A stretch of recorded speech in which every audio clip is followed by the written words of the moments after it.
Olá, paz do Senhor a todos estejam na graça de Deus, amém? Hoje é um dia especial, né? Estamos na véspera de Natal, famílias unidas, famílias reunidas para comemorar esse dia tão especial, mas que Deus venha nos abençoar, né? Nos guardar nesse dia, nesta noite de Natal, que nós venhamos ter um Natal abençoado e cheio de paz e harmonia entre nós todos. E o que eu desejo a cada um de vocês, irmãos e irmãs, estou fazendo essa leitura e que vocês possam me acompanhar. Ou sei que hoje está na correria, ninguém tem tempo de pegar uma Bíblia, mas se puder, liga o YouTube, ouve a palavra, amém? E vamos fazer a leitura bíblica, que é a continuação do livro de Daniel, e hoje nós iremos entrar no capítulo 8, que fala sobre a visão de Daniel do carneiro e do bode no tempo da visão. Ao terceiro ano do reinado de rei Beltesazar, apareceu-me a mim, Daniel, uma visão, depois daquela que me apareceu no princípio. E vi nesta visão acontecendo algo. Vi que eu estava na cidadela de Suzã, na província de Etlão. Vi, pois, na visão que eu estava junto ao rio Ulai. O carneiro Medo-Persa, no capítulo 3. Levantei os meus olhos e vi, e eis que estava diante do rio um carneiro, a qual tinha 2 chifres, e 2 chifres eram altos, mas um era mais alto que o outro. E ao alto subiu por último. No versículo 4, vi que o carneiro dava marradas para o oriente e para o norte, para o sul, e que nenhum animal podia resistir diante dele, nem havia quem pudesse livrar da sua mão. E ele fazia conforme a sua vontade e se engrandecia. No versículo 5, o bode da Grécia. E estando eu considerando isso, eis que um bode vinha do ocidente sobre toda a terra, o qual não tocava a terra, sobre toda a terra, o qual tinha aquele bode um chifre notável entre os seus olhos. No versículo 6, a guerra do Medo-Persa e Grécia.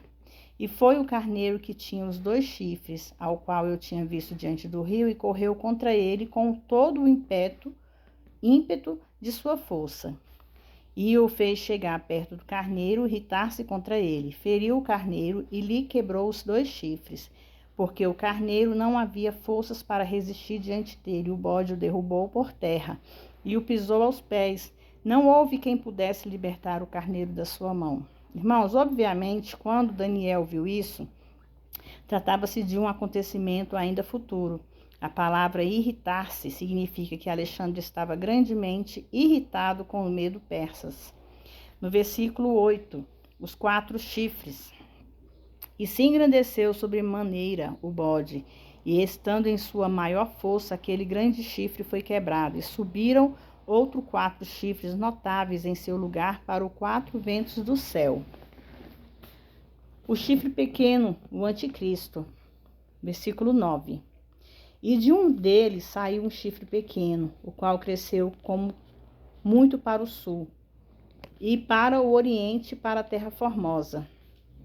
Versículo 10, e se engrandeceu até o exército do céu, a parte do exército das estrelas, lançou terra e os pisou.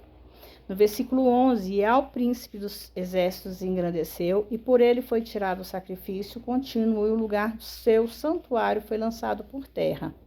No versículo 12, o exército lhe foi entregue com sacrifício contínuo por causa das transgressões, e lançou por terra a verdade, fez isso e prosperou.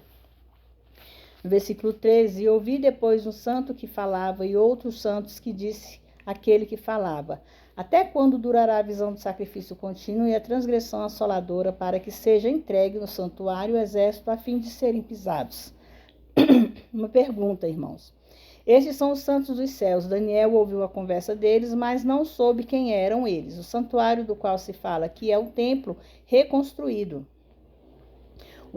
O exército, a fim de serem pisados, refere-se aos adoradores, com o seu culto sendo interrompido, assim como o sumo sacerdote e seus sacerdotes abruptamente, tendo as suas responsabilidades cessadas e não assinadas. Isso sucederá quando o anticristo invadir Israel na metade do período de 7 anos de tribulação. No versículo 14. E ele me disse, até 2.300 tardes e manhãs o santuário será purificado.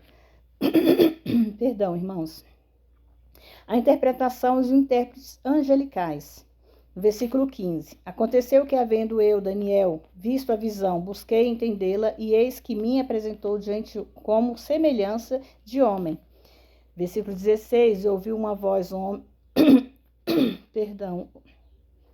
ouvi uma voz entre os margens do Ulai, a qual gritou e disse, Gabriel, dá a entender a esta visão.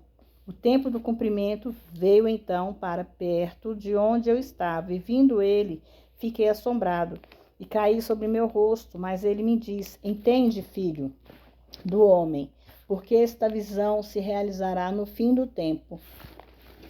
E, estando ele falando comigo, caí com meu rosto em terra adormecido, ele, pois, me tocou e me fez estar de pé. E disse, eis que te farei saber o que há de acontecer no último tempo da ira, porque ela se exercerá do determinado tempo do fim. No versículo 20, o carneiro medo-persa. Aquele carneiro que vistes que tinha 2 chifres são os reis da Pérsia e da Média e da Pérsia. O bode, a Grécia, mas o bode peludo é o rei da Grécia e o chifre grande que tinha entre os seus olhos é o rei primeiro. É o Alexandre o Grande.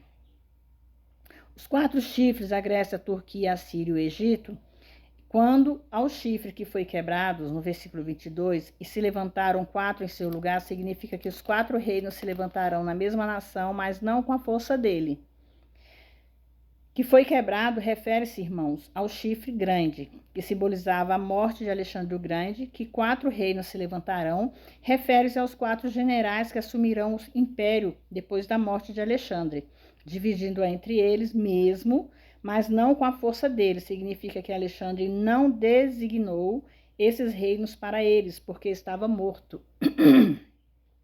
O chifre pequeno, versículo 23. Mas no fim do seu reinado, quando os prevaricadores chegarem ao máximo, se levantará um rei de semblante altivo e entendido em adivinhações. O poder do chifre pequeno e a guerra contra os santos, no versículo 24. O poder e se lhe fortalecerá a sua força, mas não pelo seu próprio poder. E destruirá maravilhosamente, prosperará e fará com que aprouver e destruirá as fortes e o povo santo. A sua exaltação e a guerra com o Messias, versículo 25. E pelo seu entendimento também fará prosperar o engano na sua mão e no seu coração se engrandecerá. E por causa da tua tranquilidade destruirá muitos e se levantará contra o príncipe dos príncipes, mas será quebrado, embora não por sua mão. Irmãos, no versículo 25, a palavra engano é mirma, que significa trapaça. O anticristo será o maior enganador de todos, como é até hoje, né, irmãos? O tempo da visão, versículo 26. E a visão da tarde e da manhã foi dita e verdadeira. É verdadeira. Tu, porém, guarda a visão, porque só daqui a muitos dias se cumprirá. Porque daqui a muitos dias se cumprirá, significa, irmãos, que a visão dos dias de Daniel se cumprirá. Depois de um tempo bem longo, na realidade não foi cumprida, mas definitivamente se cumprirá num futuro bem próximo. No versículo 27, último, e eu, Daniel, enfraqueci e estive enfermo por alguns dias, e quando convalesci, atendi os negócios do rei, mas estava espantado a respeito da visão e não havia quem o atendesse. Refere-se, irmão, como não havia ao quem entendesse, no fato de que a compreensão dos acontecimentos futuros, distante, era muito difícil. Hoje, à luz da história e muitas dessas coisas, especialmente ao considerar que elas agora estão começando a cumprir-se, o nosso entendimento dessas coisas, que o anjo Gabriel pretendia estar sendo esclarecido.